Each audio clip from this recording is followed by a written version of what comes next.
Selamat sejahtera saya ucapkan kepada Puan Emilda binti Hashim dan rakan-rakan yang dikasihi sekalian. Nama saya Kirtana Balen, nombor matrik saya D2021111192 dari Fakulti Pengurusan Ekonomi. Video ini bertujuan untuk membentangkan kajian yang telah dijalankan yang bertajuk Kesan COVID-19 kepada Sektor Perniagaan di Malaysia. Hai, saya Elisha Mikael, pemegang nombor matriks D202010193995, merupakan pelajar SIM 3 dari ISMP Pengurusan Perniagaan. Assalamualaikum, nama saya Nur Izzati Izrin binti Zabri. Saya dari Fakulti Pengurusan dan Ekonomi dan saya kini berada di semester 7. Nama saya Muhammad Abdul Syauki bin Johari, bernombor matrik D2081084220. Saya dari Fakulti Seni Komputeran dan Industri Kreatif. Assalamualaikum dan salam sejahtera. Nama saya Nurul Saadah binti Jumat. Nombor kad matrik saya D202111011189 dari Fakulti Pengurusan dan Ekonomi.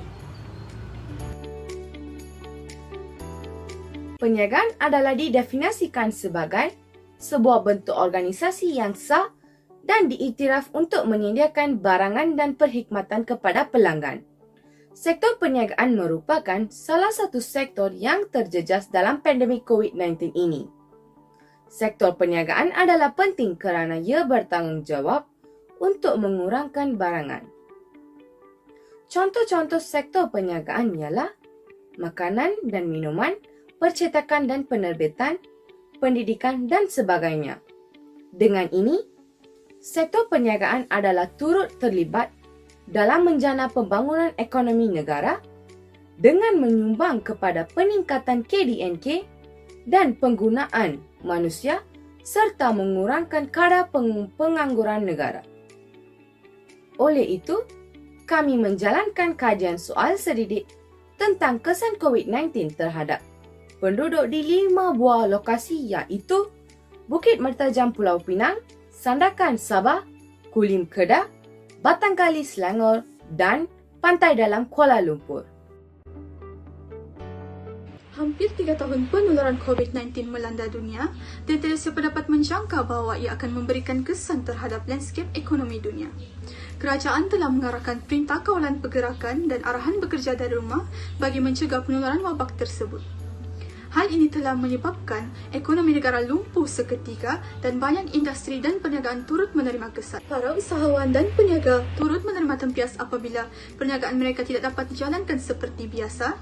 Ada yang terpaksa menelan kepahitan apabila jualan mula merundum dan menghadapi masalah kekurangan pelanggan. Berdasarkan kajian yang dibuat, sebanyak 86% responden menyatakan bahawa mereka menghadapi masalah kekurangan pelanggan, 72% daripada menghadapi masalah untuk menjalankan operasi perniagaan dan sebanyak 66% responden menghadapi masalah jualan merundum, manakala selebihnya menghadapi masalah kekurangan sumber bahan mentah, logistik dan lain-lain. Selain itu, sebanyak 76% responden menyatakan bahawa bekerja dari rumah mendatangkan kesan terhadap perniagaan mereka.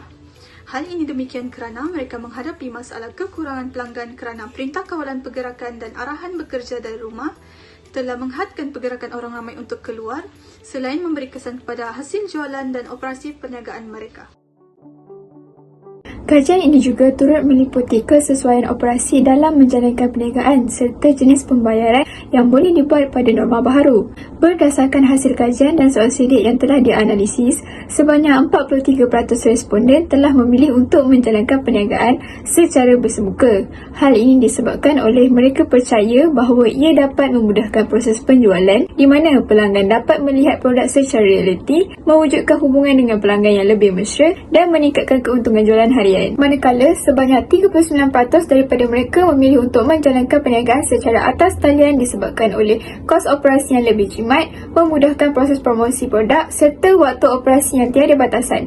Selebihnya, sebanyak 18% peniaga memilih untuk beroperasi secara bersemuka dan atas talian bergantung kepada kesesuaian jenis perniagaan yang dijalankan. Gelombang COVID-19 juga turut memberi perubahan bukan sahaja dari segi pengoperasian, malah ia juga turut melibatkan proses pembayaran. Data Data yang diperoleh daripada borang soal sidik mendapati bahawa sejumlah besar responden bersetuju dengan pembayaran secara atas talian iaitu sebanyak 85%. Hal ini disebabkan oleh prosesnya yang lebih pantas, mudah dan lebih efisien. Selain itu, pembayaran secara digital juga dapat mengelakkan penularan wabak COVID-19 kerana tidak berlaku persentuhan tangan antara peniaga dan pelanggan. Manakala jumlah yang berbaki sebanyak 15% tidak bersetuju dengan pembayaran secara digital disebabkan oleh proses ini mudah mendapat gangguan teknikal dan ianya tidak bersesuaian untuk peringkat tua yang tidak celik IT.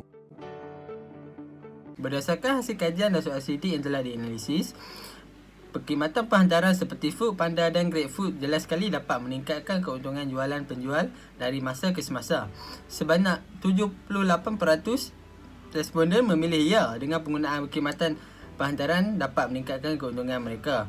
Hal ini kerana sejak berlakunya penularan COVID-19, masyarakat lebih gemar menggunakan perkhidmatan penghantaran bagi mengelakkan dijangkiti COVID-19 apabila di khalayak ramai.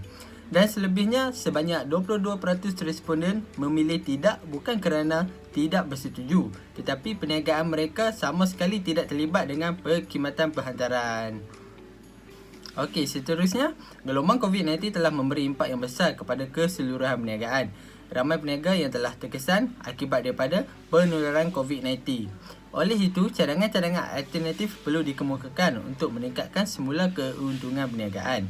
Berdasarkan soal sidik yang telah diisi oleh responden, majoriti daripada mereka memberi cadangan bahawa dengan membuat promosi terhadap perniagaan mereka dapat meningkatkan keuntungan.